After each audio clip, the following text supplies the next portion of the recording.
Welcome back, students. Now that we have learnt about nutrition, what is nutrition? We saw that there are different steps which occurs in nutrition: ingestion, digestion, absorption, assimilation and egestion. And after that we learned about respiration, how food is broken down to provide energy. We learned about aerobic, anaerobic respiration, different parts of the respiratory system. Now that food and energy are made available, how do they get transported to different parts of the body? Unless they reach different parts of the body, they cannot be made utilized. So here the next topic which we are going to start is transportation. What is transportation? Transportation is nothing but transportation means exchange of materials or movement of materials from one region to another region. Now from where to where it usually occurs? From the place where it is available. Movement of materials from where it is produced or from where it is available to a region where it has to be utilized. So it can be utilized for different purposes, different metabolic activities. It can be stored in different organs, different parts, or it has to be transported in order that it gets eliminated or removed from the body. So for all these different purposes, transportation of materials have to be done.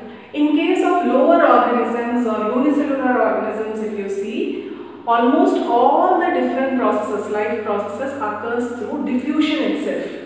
We learned diffusion means movement of particles from a region of higher concentration to a region of lower concentration. So here again transportation also can occur through diffusion from one cell to another, because the organism itself is made up of very limited amount of cells.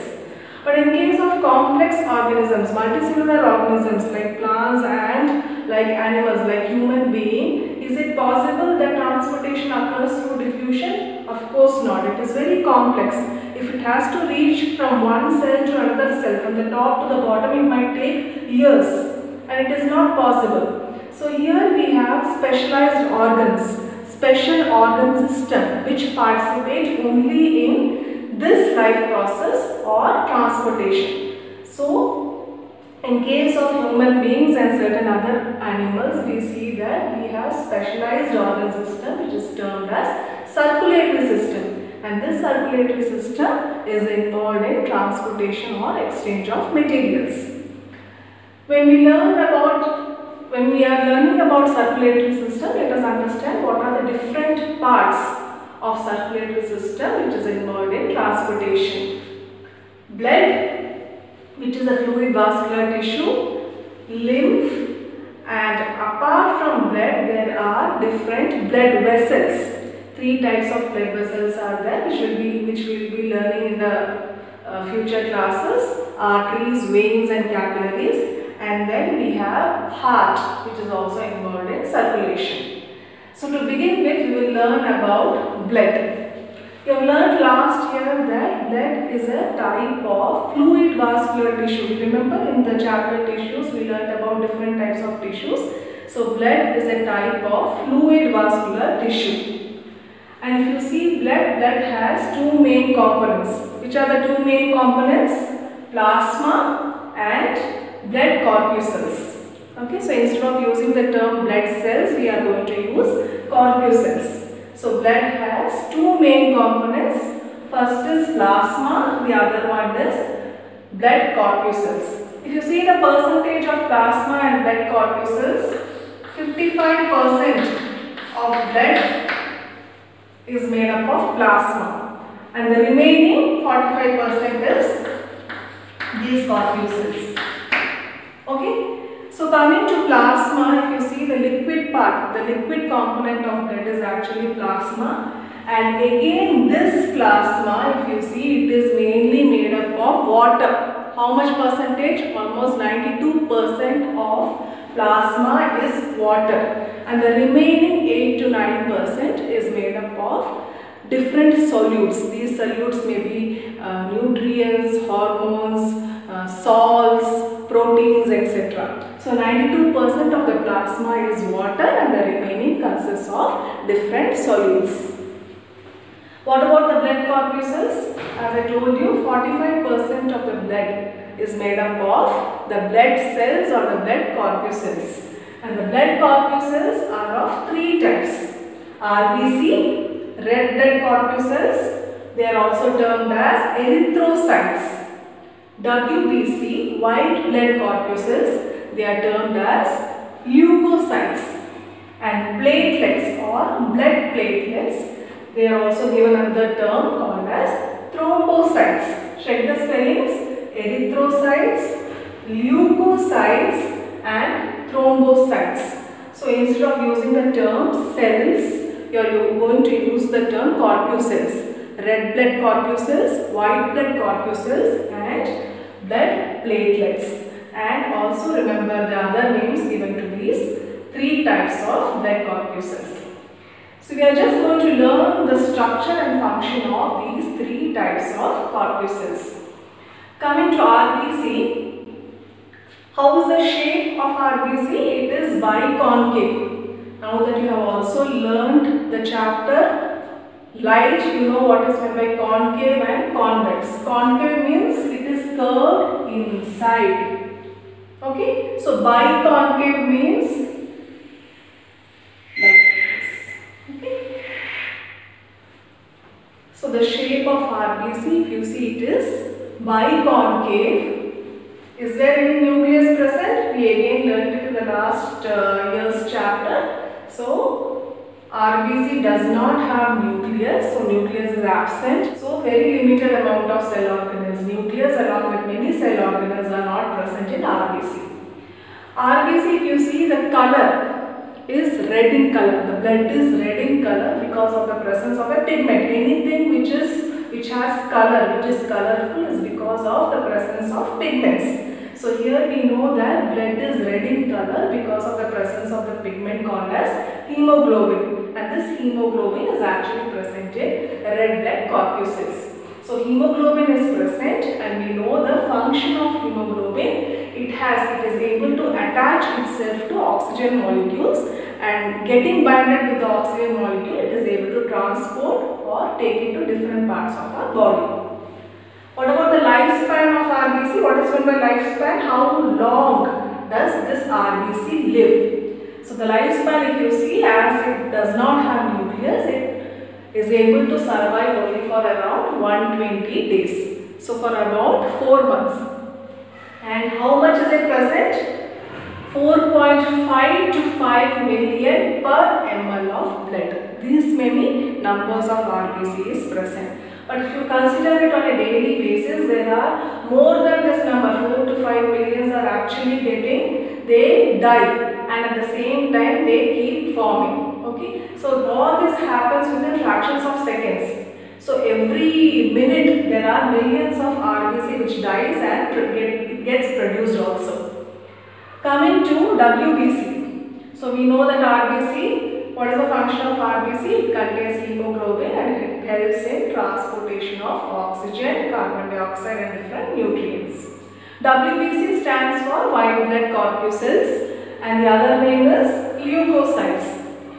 What about WBC? It does not have any pigment, so it does not have any color, so we call it as colorless.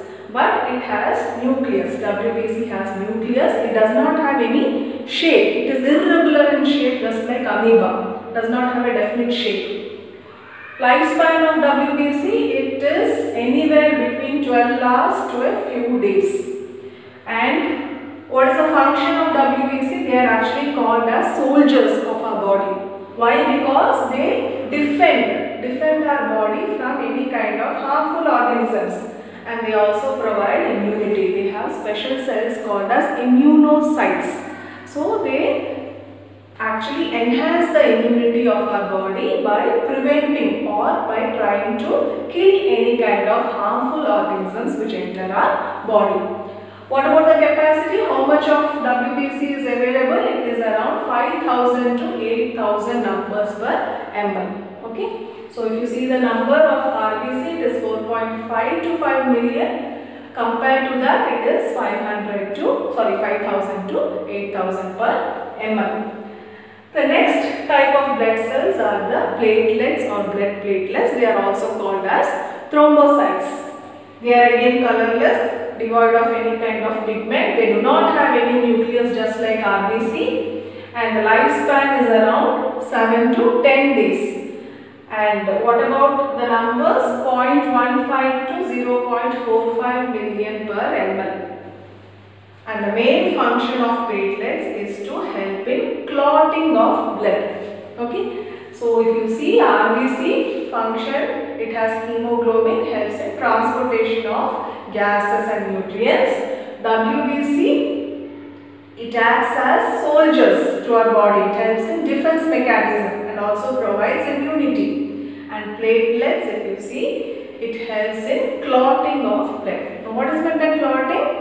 Shall we see it in detail? What happens during blood clotting? Yes. So as I was telling you that platelets, they are involved in clotting of blood. We will see how exactly this clotting occurs. What is meant by clotting? Whenever you get injured, when there is a small wound or injury, suddenly the first thing what happens is the rupture of your outer skin and then immediately blood oozes out. Okay. And you will also see that after the first aid, after a few minutes, the blood stops coming out and there is a solid substance which is formed on the top, on the surface. This solid substance is actually termed as clotting, blood clot. Okay. If in case this doesn't happen, then there is a chance that large amount of blood is lost from your body. So our body itself has a special defense mechanism, special immune mechanism to prevent excess loss of blood, and this is taken care by platelets. So here what happens, as soon as there is an injury, we know that along with this disintegrated tissue, the skin or the tissue which actually gets injured, along with that platelets are also released. They are components which are present in the blood, so they are also released at the surface. Now you see these platelets, they have a special substance called as thromboplastin. Okay, so the platelets which are released along with the blood, they reach the surface and they have a special substance called as thromboplastin. And what does it do? This will convert a protein called as prothrombin into an enzyme called as thrombin. Okay, remember, while there is any injury or cut, blood oozes out. Along with blood, we know that platelets are also present. So inside the platelets, they have several components. So they have a special component or a substance called as thromboplastin. And this thromboplastin will help to convert prothrombin into thrombin. Okay. And what is the function of this thrombin? What this thrombin will do?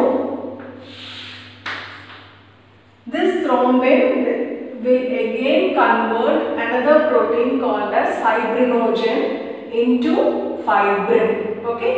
So there are two things happening. Platelets will have thromboplastin. This thromboplastin will convert pro means before.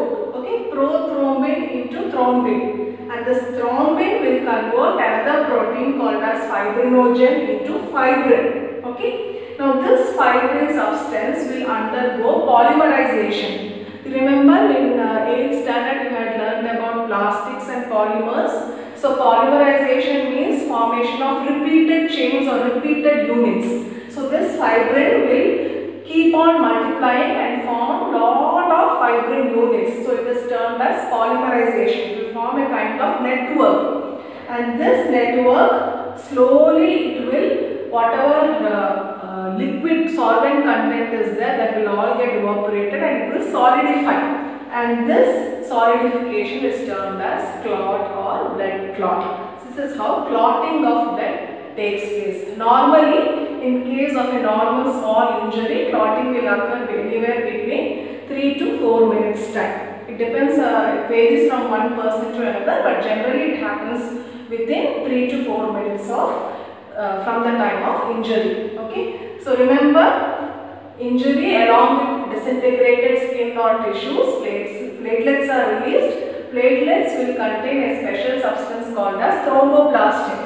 This thromboplastin will convert a protein prothrombin into an enzyme thrombin. So enzyme, what it does, what is the function of this thrombin? It will will convert another protein fibrinogen into fibrin. And this substance fibrin is able to polymerize itself, form several units of fibrin. It forms a network-like layer, and this actually results in the clotting of blood. Okay, so just understand how clotting of blood occurs. Now that we know about the circulatory system, one of the important component of circulatory system is blood. So if you see blood, actually it is made up of two main components, plasma and blood corpuscles. So plasma is actually the liquid part which contains mainly water and some solutes, and blood corpuscles, they are of three types, RBC, WBC and platelets. We learned the structure and functions of all the three types of blood corpuscles, and we also saw how clotting of blood occurs. So overall, if you see what is the function, how can we summarize the function of blood? So blood helps in transportation. Transportation of what? Transportation of nutrients, transportation of oxygen, transportation of carbon dioxide, transportation of waste, and transportation of certain hormones. And it also helps in maintaining the water balance and pH of our body. And it also helps in regulating the temperature, body temperature. And then it provides immunity. We know that an important component of blood is WBC, so it helps in immunity. And then it also helps in repairing any kind of injury which occurs in our body through the help of platelets. Okay, so I hope you have understood this concept. In the next video, we will learn about the other components of circulatory system. So keep learning, keep watching the video. In case you have any clarifications, we will check it in the next class. Until we meet, goodbye children.